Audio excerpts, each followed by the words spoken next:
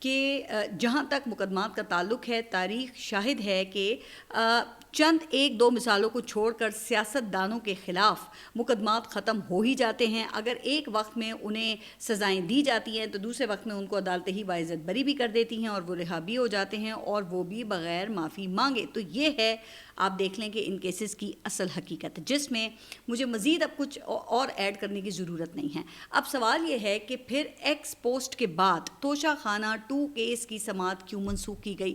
اچھا, اس کی ایک ممکنہ وجہ یہ سامنے آئی ہے کہ عدالت نے اوپن ٹرائل کی یقین دہانی کرائی تھی. اب عمران خان کے جو وکیل ہیں سلمان صفدر, انہوں نے واضح کر دیا ہے کہ اوپن ٹرائل ہوگا تو ہم اس کا حصہ بنیں گے, ورنہ آپ خود ہی اسٹیٹ کاؤنسل مقرر کر کے ٹرائل مکمل کر لیں, جس پر اس وقت اب سوچ بچار کی جا رہی ہے. کیونکہ اوپن ٹرائل ہوگا تو پھر ظاہر ہے کہ فیملی اور وکلا عمران خان سے روزانہ کی بنیاد پر ملیں گے, جس کے نتیجے میں عمران خان کو پبلک سے انڈائریکٹلی ہی بات کرنے کا موقع ملے گا, جس کا لگتا ہے کہ اب پھر فوری طور پہ رسک نہیں لیا گیا. اب ہو سکتا ہے کہ جیل انتظامیہ نے اوپن ٹرائل کا انتظام کرنے کے لیے وقت مانگا ہو. خیر, جو بھی وجہ ہو, یہ وہی کیس ہے جس میں عمران خان اور بشرا بی بی کو اسلام آباد ہائی کورٹ نے ضمانتیں تک دے رکھی ہیں, لیکن ان ضمانتوں کا فائدہ اس لیے نہیں اٹھایا جا سکا کہ اس وقت دیگر کیسز میں عمران خان کی گرفتاری ڈال دی گئی تھی, پھر جس کی وجہ سے اس ضمانت کا عملی طور پہ کوئی اثر نہیں پڑا, قید قائم رہی, صرف اڈیالہ جیل کی فائلوں میں قید کی وجہ تبدیل کی گئی. اب لگتا یہ ہے کہ جو القادر ٹرسٹ کیس ہے, یہ اپنی اس کی فائل جو ہے وہ اپنی عمر پوری کر چکی ہے, جس کو اب توشہ خانہ 2 کی فائل سے بدلنے کا اس وقت بندوبست جاری ہے. یعنی کہ القادر ٹرسٹ کیس سزا معطل ہوئی تو توشہ خانہ کا جو کاؤنٹر ہے وہ چل پڑے گا, جس سے ایک طرف ریلیف کا تاثر بھی جائے گا اور دوسری طرف عمران خان بھی جیل میں رہیں گے. اس حکمت عملی سے موجودہ رجیم کا پھر خیال یہ ہے کہ پریشر کوکر کی طرح سٹیم آؤٹ ہوتی رہے گی اور پھر آہستہ آہستہ عوامی پریشر بھی وہ ختم ہو جائے گا. لیکن عمران خان نے اس ٹرائیڈ اینڈ ٹیسٹڈ فارمولے کو ایک بار پھر چیلنج کر دیا ہے, جس کا اظہار انہوں نے اپنے وہ جو روایتی خان صاحب کا سٹائل ہے نا اس میں کیا ہے. کہا جاتا ہے کہ ابھی تک ان کے پیغامات میں یہ سب سے زیادہ سخت اور ڈائریکٹ میسج ہے, جس کا ہرگز مطلب یہ نہیں ہے کہ وہ مسائل کے حل کے لیے کسی بامقصد مذاکرات یا بات چیت سے انکاری ہیں, بلکہ وہ موجودہ رجیم کے یہ جو جاری ہتھ کنڈے ہیں ان کو ظلم قرار دے کر اسے قبول نہ کرنے کا اعلان کر رہے ہیں, جس کے لیے پھر انہوں نے کچھ فیصلے بھی کیے ہیں جن پر آپ دیکھ رہے ہیں کہ عمل درآمد بھی شروع ہو گیا ہے. پارلیمانی کمیٹیوں سے پاکستان تحریک انصاف کے MNAs نے اپنے استعفے دینے شروع کر دیے ہیں. جنید اکبر پبلک اکاؤنٹس کمیٹی سے مستعفی ہو گئے ہیں, لیکن گزشتہ روز میں نے ایک خبر دیکھی جس میں بتایا گیا کہ پاکستان تحریک انصاف کے MNAs نے عمران خان کے اس فیصلے پر تحفظات کا اظہار کیا ہے. تو اب دیکھیں, بہت ممکن ہے کہ ذاتی طور پہ کسی نے اس رائے کا اظہار کیا ہو, جس کی ظاہر ہے کہ ہر پارٹی کو اجازت دینی چاہیے چونکہ یہی تو جمہوریت ہے, لیکن مجموعی طور پہ پاکستان تحریک انصاف کے اراکین نے عمران خان کے فیصلے پر اب تک تو عمل ہی کیا ہے. اب رہ گیا یہ سوال کہ آخر ایسا فیصلہ کیوں کیا گیا جس پر پارٹی کے اندر بھی مختلف آرا تھی. تو اس حوالے سے ایک بات واضح ہے کہ 5 اگست کے احتجاج میں حصہ لینے کے معاملے پر عمران خان اراکین اسمبلی کے کردار سے مطمئن نہیں تھے, کیونکہ جب طے ہو گیا تھا کہ تمام اراکین اسمبلی مل کر اڈیالہ جیل جائیں گے اور عمران خان سے یکجہتی کا اظہار کریں گے, تو کچھ پاکستان تحریک انصاف کے اراکین کے بارے میں یہ کہا گیا کہ وہ اسپیکر آفس کے ذریعے DIG پولیس سے گرفتار نہ کرنے کی یقین دہانی مانگتے رہے. پھر جس کے بعد وہ پارلیمنٹ کے گیٹ بند کرنے والا, یاد ہے وہ ایپیسوڈ ہوئی تھی, اور کئی اراکین پارلیمنٹ اڈیالہ جیل پھر نہیں پہنچ سکے تھے. تو اس فیصلے سے عمران خان نے اپنے لوگوں کو پھر جھنجھوڑا ہے کہ قائمہ کمیٹی کی سہولیات حاصل کر کے عوامی مینڈیٹ سے غافل نہیں رہنا. لیکن یہ بات تو ثانوی ہے, جو اصل پیغام ہے وہ موجودہ رجیم کے لیے ہے, وہ یہ کہ آج پاکستان تحریک انصاف قائمہ کمیٹیاں چھوڑ سکتی ہے تو کل اسمبلیوں سے اجتماعی استعفے بھی دے سکتی ہے, جس سے یہ نظام مزید ایکسپوز ہو جائے گا. لیکن باور کرانے کی کوشش یہ کی گئی ہے کہ باز آ جاؤ, ورنہ نظام کو چلانے کے لیے جبر کے ذریعے جو تھوڑی بہت قانونی حیثیت ارینج کی گئی ہے یہ بھی جاتی رہے گی. اچھا, اب اس حکمت عملی کو مزید تقویت دینے کے لیے میاں اظہر کی سیٹ اور کے پی اسمبلی کے علاوہ کہیں بھی بائی الیکشن نہ لڑنے کا اعلان کیا گیا ہے۔ اب اس کی توثیق پاکستان تحریک انصاف کی سیاسی کمیٹی نے بھی کر دی ہے۔ اس حوالے سے پاکستان تحریک انصاف پر دو طرح کی تنقید ہو رہی ہے، لیکن عمران خان نے اس کو بھی اگنور کیا ہے۔ کیوں کیا ہے؟ ہاں یہ بھی اہم ہے۔ پہلا اعتراض ان لوگوں کی جانب سے کیا جاتا ہے جو بائیکاٹ کی سیاست کو نقصان دہ سمجھتے ہیں۔ اب ان خیالات کے حامل لوگوں میں پاکستان تحریک انصاف کے اپنے بھی کچھ ایم این ایز شامل ہیں، جس کی وجہ سے اس معاملے پر سیاسی کمیٹی میں ایک کنفیوژن پیدا ہوا۔ دوسری تنقید جو ہے وہ حکومتی حلقوں کی جانب سے کی گئی ہے، جس میں پاکستان تحریک انصاف کو الیکشن سے بھاگنے کے خوب تانے دیے گئے ہیں۔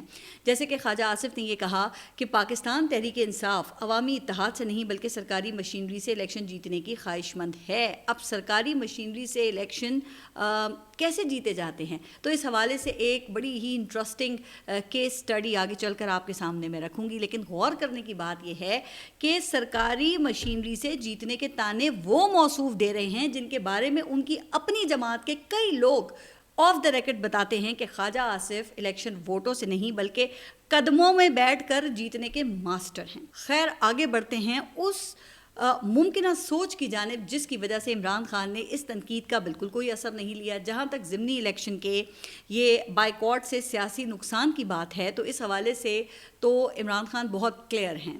وہ یہ کہتے ہیں کہ یہ اصول روایتی جماعتوں کے لیے تو کارآمد ہے جو برادریوں یا دھڑوں پر انحصار کر کے الیکشن لڑتی ہیں، لیکن پاکستان تحریک انصاف کوئی روایتی جماعت نہیں ہے بلکہ ایک تحریک ہے جس کی بڑی مثال گزشتہ الیکشنز ہیں، جس میں تمام اندازوں کے برعکس پاکستان تحریک انصاف کو ووٹ پڑا۔ اچھا مجھے یاد ہے کہ 2023 میں پنجاب اور کے پی اسمبلیاں تحلیل کرنے کے فیصلے پر بہت ہی تنقید ہوئی تھی کہ جی پاکستان تحریک انصاف نے پی ڈی ایم حکومت کو قدم جمانے کا موقع دے کر اپنے پاؤں پر کلہاڑی مار لی ہے یا اپنے پاؤں خود کاٹ لیے ہیں۔ کہا گیا کہ اس سے فائدہ اٹھا کر مخالف اتحاد پاکستان تحریک انصاف کا صفایا کر دے گا۔ اچھا پھر ایک سال تک مخالف اتحاد نے اپنے رنگ بھی خوب دکھائے، لیکن 8 فروری 2024 کو رنگ میں بھنگ پڑ گئی۔ بدترین دھاندلی کے باوجود پاکستان تحریک انصاف کا ووٹ جو ہے وہ بڑی ہی تیزی سے بڑھا۔ اس لیے عمران خان سمجھتے ہیں کہ موجودہ الیکشن کمیشن اور اس کے فیصلوں کی ضامن عدلیہ کے ہوتے ہوئے ایسی کسی موک ایکسرسائز کا کوئی فائدہ نہیں ہے، کیونکہ رزلٹ بیلٹ باکس سے نہیں وہ فارم 47 سے نکلتے ہیں۔ لہٰذا ان کے خیال میں پاکستان تحریک انصاف کی شرکت سے اس ایکسرسائز کو قانونی حیثیت تو مل سکتی ہے، لیکن پی ٹی آئی کو اس کا کوئی فائدہ نہیں ہونا۔ اس کے بجائے بائیکاٹ کر کے باور کرایا جائے گا کہ موجودہ نظام کی کوئی اخلاقی اور قانونی حیثیت اس وقت باقی نہیں رہی ہے، اور یہ بھی ہو سکتا ہے کہ اگر اس سے حکومت پر کوئی فرق نہ پڑا تو اگلے مرحلے میں عدلیہ کے بائیکاٹ کا اعلان بھی کیا جا سکتا ہے۔ ویسے ابھی تک ایسی کوئی باضابطہ جو تجویز ہے وہ تو سامنے نہیں آئی ہے، لیکن جب نظام پر ہی عدم اعتماد کر دیا ہے تو پھر کوئی وجہ نہیں کہ اگلا نمبر عدلیہ کا نہ ہو۔ اس حوالے سے عمران خان اپنے بیان میں یہ کہہ چکے ہیں کہ یہ جو ظلم ہو رہا ہے اس میں جج برابر کے شریک ہے۔ اب ظاہر ہے کہ حکومت کو پھر اس سے کیا مطلب، فیصلہ شریکوں نے کرنا ہے، اپنے ادارے کی ساکھ کو بحال کرنا ہے تو وہ پھر اس کے لیے کیا کرتے ہیں؟ اس کا جواب خیر عدلیہ کے فیصلوں سے ظاہر ہوگا، لیکن پاکستان تحریک انصاف کے ضمنی الیکشن میں نہ جانے کی بڑی وجہ وہ یہ الیکشن کمیشن کا کردار ہے۔ اب اس کردار کے مظاہرے پھر کمیشن کی جانب سے دکھائی جانے والی کرشمہ سازیوں سے ہوتے ہیں، جن کے ذریعے ووٹ اور مینڈیٹ چوری کرنے کے ایسے طریقے اختیار کیے گئے ہیں جن کی تاریخ میں مثال نہیں ملتی۔ اب میری نظر ایک خبر پر پڑی جس کے بعد پھر میں یہ سوچنے لگی کہ شاید ووٹ چوری اس خطے کی طاقتور قوتوں کے ڈی این اے کا مسئلہ ہے۔ ہم تو پاکستان کو ہی روتے رہتے ہیں، اب انڈیا کے الیکشن کمیشن پر بھی مودی کے ساتھ مل کر ووٹ چوری کرنے کے الزامات لگ گئے ہیں۔ ان الزامات پر وہاں کے الیکشن کمیشن کا بھی جواب بڑا دلچسپ ہے، جس سے پتہ چلتا ہے کہ پڑوس میں بھی آگ برابر کی لگی ہوئی ہے، بس یہ صرف ماڈل کا فرق ہے، اور یہ بھی بڑا دلچسپ فرق ہے۔ اب ہوا کچھ یوں کہ کانگریس پارٹی نے حالیہ الیکشن میں بنگلور کے ایک حلقے کا آڈٹ کروایا جہاں جیت کا مارجن 32,000 تھا، لیکن اس حلقے میں جعلی ووٹوں کی تعداد 1 لاکھ نکلی۔ اچھا ایک اور الزام یہ لگا کہ لوک سبھا کے الیکشن الیکشن اور مہاراشٹر ریاست کے الیکشن میں صرف 5 ماہ کا وقفہ تھا، لیکن اس دوران لوک سبھا کے الیکشن کے مقابلے میں ریاستی الیکشن میں 1 کروڑ ووٹوں کا اضافہ ہو گیا، ایک ایک گھر کے پتے پر سینکڑوں لوگوں کے ووٹوں کا اندراج پکڑا گیا، اور جب الیکشن ہوا تو ووٹر ٹرن آؤٹ دیکھنے میں کم رہا، لیکن الیکشن کمیشن نے زیادہ ووٹر ٹرن آؤٹ دکھایا، دعویٰ کیا کہ 5:30 بجے کے بعد اچانک ووٹر ٹرن آؤٹ بڑھ گیا تھا۔ اب ہو سکتا ہے کہ وہاں بھی خلائی مخلوق آ گئی ہو، لیکن اس بات کو وہاں کی سیاسی جماعتوں نے قبول نہیں کیا۔ انہوں نے کہا کہ پولنگ اسٹیشنز کی سی سی ٹی وی فوٹیجز سے ٹرن آؤٹ کے دعوے کو ثابت کریں، جس پر الیکشن کمیشن نے ایک نرالی انڈیا میں منطق پیش کی، کہا کہ ہم اپنی ماؤں، بہنوں، بیٹیوں اور بہوؤں کی فوٹیجز جاری نہیں کر سکتے۔ تو ہے نا پھر یہ کمال کی بات۔ اس طرح کی پریکٹسز سن کر مجھے ویسے ماضی میں کراچی میں ہونے والے وہ جو الیکشنز تھے نا وہ یاد آ گئے، جب ماؤں، بہنوں، بیٹیوں اور بہوؤں کو پولنگ بوتھ پر جانے کی بھی زحمت ہی نہیں دی جاتی تھی۔ ان کی اس خدمت کے لیے بھائی فورس ہر پولنگ اسٹیشن پر موجود ہوتی تھی۔ خیر اب صورتحال جو ہے وہ مختلف ہے۔ ویسے ایسا نہیں لگتا کہ انڈیا اس معاملے میں پاکستان سے تھوڑا پیچھے رہ گیا ہے؟ ہمارا الیکشن کمیشن پرو میکس ماڈل ہے، اتنا وہ جدید ہو چکا ہے کہ اب وہ پولنگ بوتھ پر بھروسہ ہی نہیں کرتا، دفتر میں بیٹھ کر ہی حقدار کو پہچان لیتا ہے۔ وہ الگ بات ہے کہ اس سے پھر جو پروڈکٹ نکلتی ہے نا وہ کرائسس میں بری طریقے سے ایکسپوز ہو جاتی ہے۔ بے شک آپ اسے کتنی ہی بے ساکیاں کیوں نہ فراہم کر دیں، چونکہ لوگوں سے جو کانٹیکٹ ہے وہ نہیں ہوتا۔ اب اس وقت پورا ملک سیلاب سے متاثر ہے۔ پہلے سیلاب سے یہ جی بی، آزاد کشمیر اور خیبر پختونخوا میں تباہی مچی، اب پنجاب ڈوب گیا ہے۔ کل تک سیلابی ریلا سندھ پہنچ جائے گا، لیکن اس نازک وقت میں بھی وزیر اعظم اور وزیر اعلیٰ پنجاب گزشتہ روز میاں محمد نواز شریف سے اہم صلاح مشورے کے لیے یہ چھانگلا گلی مری ان کو جانا پڑا۔ اب پتہ نہیں کہ ایسی کون سی ضروری صلاح تھی جو اس سیلابی ایمرجنسی سے بھی بڑھ کر تھی، جبکہ اس وقت صورتحال یہ ہے کہ بھارت سے آنے والے دریا بکھرے ہوئے ہیں۔ جموں میں تباہی مچانے کے بعد سیلابی ریلے سیالکوٹ میں داخل ہو گئے ہیں، جہاں بارش کا 49 سالہ ریکارڈ ٹوٹ چکا ہے، 49 سالہ۔ نارووال اور کرتارپور مکمل ڈوبے ہوئے ہیں۔ دوسری طرف سے راوی اور ستلج میں بھارت نے اچانک پانی چھوڑ دیا ہے۔ اب کہا یہ جاتا ہے کہ راوی میں 32 سال بعد بدترین سیلابی صورتحال ہے، اور اس وقت راوی پر قبضہ کر کے یہ جو ہاؤسنگ سوسائٹیز بنانے والے ہیں نا یہ خوب مزے میں ہیں، جبکہ وہاں پہ رہنے والے وہ ڈوب گئے ہیں۔ البتہ صوبائی وزیر سلمان رفیق نے لاہور ڈوبنے کی افواہوں کو غلط قرار دیا ہے۔ اب یہ سیلابی ریلا جنوبی پنجاب کو متاثر کرتے ہوئے سندھ میں داخل ہو رہا ہے۔ لاکھوں لوگ نقل مکانی پہ وہاں مجبور ہو گئے ہیں، ان کے مال مویشی اور فصلیں سب تباہ ہو گئی ہیں۔ تو سب سے پہلے میں ان سیلاب متاثرین کے ساتھ اظہار یکجہتی کرتی ہوں، اور مجھے امید ہے کہ پاکستان کے لوگ ان متاثرین کو کبھی تنہا نہیں چھوڑیں گے۔ کمیونٹیز لیول پر یا پھر فلاحی تنظیموں کے ذریعے وہ یقیناً ان تمام متاثرین کا بہت خیال رکھیں گے، جس کی ماضی میں بھی مثالیں موجود ہیں، چاہے وہ 2005 کا زلزلہ ہو یا پھر 2022 کے سیلاب۔ پاکستانیوں نے ہر موقع پہ دل کھول کر ریلیف سرگرمیوں میں حصہ ڈالا ہے، اور ظاہر ہے کہ اب بھی وہی کریں گے، یعنی آپ لوگ کریں گے، چونکہ حکومت تو عام طور پر اس وقت پہنچتی ہے نا جب تباہی ہو چکی ہوتی ہے، اور پھر جب یہ سب کچھ ہو چکا ہوتا ہے تو پھر وہی چند روایتی یا وہی رٹے رٹائے جملے کہہ کر متاثرین کو پھر یہ بھول جاتے ہیں۔ تو انہی خیالات کا اظہار وزیر اعظم پاکستان نے بھی کیا ہے۔ انہوں نے یہ کہا کہ ہم اکیلے اس قدرتی آفت کا مقابلہ نہیں کر سکتے۔ اچھا تو پھر آپ کیا کر سکتے ہیں؟ کیا آپ کا کام ایسے موقعوں پر یہ کشکول پھیلانا ہی رہ گیا ہے؟ پنجاب کا پی ڈی ایم اے کہہ رہا ہے کہ اچانک سیلاب آیا، جبکہ این ڈی ایم اے کے سربراہ لیفٹیننٹ جنرل انعام حیدر نے یہ دعویٰ کیا ہے کہ جناب ہمارے پاس موجودہ نظام 10 ماہ پہلے پیش گوئی کر دیتا ہے۔ اگر ایسا ہی ہے تو 10 ماہ میں موجودہ صورتحال کی آپ نے کیا تیاری کی؟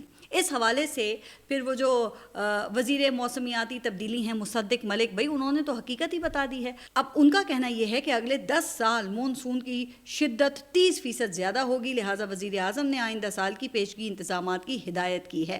ارے بھائی آئندہ سال تو جب آئے گا وہ تب آئے گا نا، پھر اس کو اسی وقت دیکھا جائے گا۔ یہ بتائیں کہ اس سال انتظام کیوں نہیں ہوا؟ سوال حال کا ہے، یہاں مستقبل کا نہیں ہے. لیکن بھئی اس میں وزیر اطلاعات جو ہیں عطا تارڑ، وہ کیسے پیچھے رہ سکتے تھے؟ وہ یہ فرماتے ہیں کہ وزیر اعظم نے چاروں وزرائے اعلیٰ کی حمایت سے نئے ڈیم بنانے کی حکمت عملی بنا لی ہے. اب وہ کیا حکمت عملی ہے؟ تو اس کا اندازہ آپ ذرا اس بات سے لگا لیں کہ ڈیم کے جاری منصوبوں کے لیے بھی مطلوبہ فنڈز دستیاب نہیں ہیں. اس لیے اب خدا کے لیے آپ لوگ بس کر دیں، اور نہیں کر سکتے نا بس، تو کم از کم خواجہ آصف کے وہ شرم و حیا والے جملے کا ہی خیال کر لیں. لیکن لگتا یہ ہے کہ وہ بھی اپنے اقوال خود بھول گئے ہیں. ان کا کہنا یہ ہے، یعنی کہ خواجہ آصف اب یہ فرما رہے ہیں کہ سیالکوٹ میں تباہی کی بڑی وجہ نالوں پر تجاوزات ہیں، یہ ہمارے بلدیاتی اداروں کی ناکامی ہے. مزید یہ کہ اس سیلاب میں شہر کا اسٹرکچر تباہ ہو گیا ہے، کرپشن کی حد ہو گئی ہے، سیلاب میں تمام سڑکیں بہہ گئی ہیں. اچھا پھر کمند دیکھیں کہ کہاں جا کر ٹوٹتی ہے. کہتے ہیں کہ کوئی پوچھنے والا نہیں ہے، ایس ڈی او کو، ایکسین کو یا ٹھیکیدار کو، یعنی کہ ذمہ دار یہ سارے جو نچلے لیول کے لوگ ہیں یا آفیسرز ہیں وہ ہیں. اب پتہ نہیں کہ ان کی جو شکایت ہے وہ خواجہ آصف کس کو لگا رہے ہیں، لیکن 40 سال سے تو وہ خود مسلسل سیالکوٹ کی نمائندگی کرتے آ رہے ہیں.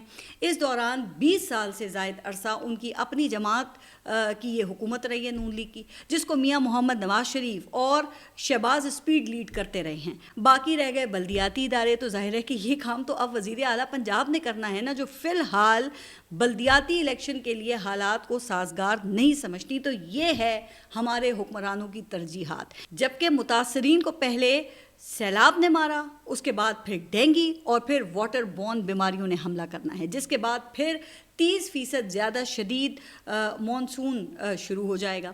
اور یہ سائیکل یوں ہی چلتا رہے گا جب تک احساس نہیں جاگے گا. اور احساس تو پھر اسی وقت جاگے گا نا جب کوئی عوام سے جڑا ہوا ہوگا، جب کسی کا عوام سے کوئی رابطہ یا پھر کوئی کانٹیکٹ ہوگا. تو آپ سب پھر اپنا خیال خود ہی رکھیے، اور اگلے ولاگ تک کے لیے اللہ حافظ.